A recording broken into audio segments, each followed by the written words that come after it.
सांदीपनी ऋषि अत्यंत तेजस्वी ऋषि थे। श्री कृष्ण जी ने छोटी आयु में दुराचारी कंस का वध किया था और मथुरा का राज्य कंस के पिता राजा उग्रसेन को सौंपा था। छोटी आयु में ही श्री कृष्ण जी और बलराम को शिक्षा प्राप्त करने के लिए उज्जैनी नगरी में सांदीपनी ऋषि के आश्रम में भेजा गया। बलराम और श्री कृष्ण गुरु सांदीपनी के आश्रम में रहने लगे। उसी आश्रम में सुदामा भी गुरु सांदीपनी से शिक्षा प्राप्त करते थे। उस समय श्री कृष्ण और सुदामा में मित्रता हो गई। सांदीपनी ऋषि ने उन्हें वेद पुराणों और 14 विद्याओं के साथ 64 कलाओं का भी ज्ञान दिया।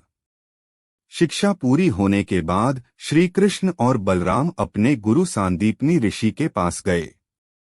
उन्होंने गुरुदेव को विनम्रता से वंदन किया और कहा, हे गुरुवर, आपने हमें अमूल्य ज्ञान दिया है। हम आपके चरणों में गुरु दक्षिणा अर्पण करना चाहते हैं।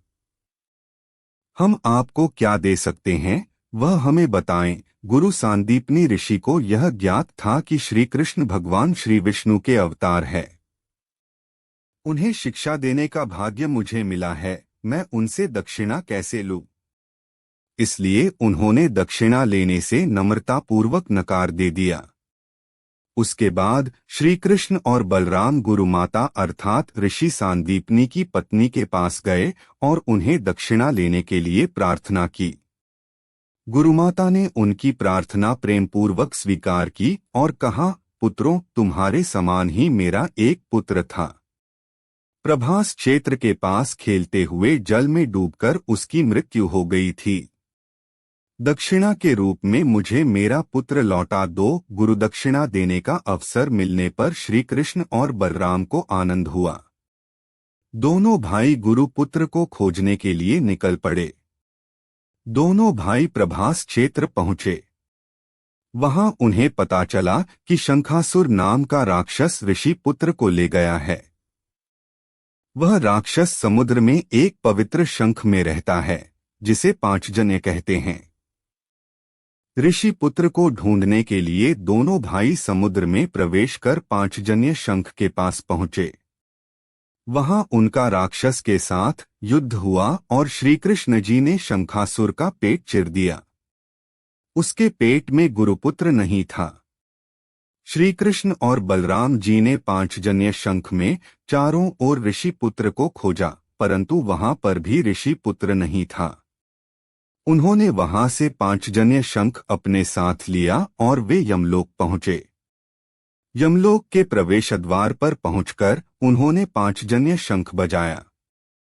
उस शंख की दिव्य आवाज सुनकर स्वयं यमराज वहां प्रकट हो गए। उन्होंने द्वार पर आए श्री कृष्ण और बलराम जी को वंदन किया और कहा, हे सर्वव्यापी भगवन, मैं आप दोनों की क्या सेवा कर सकता हूँ?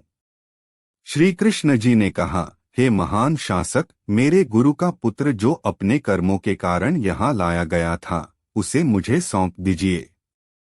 भगवान की आज्ञा से यमराज जी ने ऋषि सांदीपनी के पुत्र को लौटा दिया। यमराज जी का आभार व्यक्त कर श्री कृष्ण और बलराम अपने गुरुपुत्र के साथ गुरुकुल पहुंचे।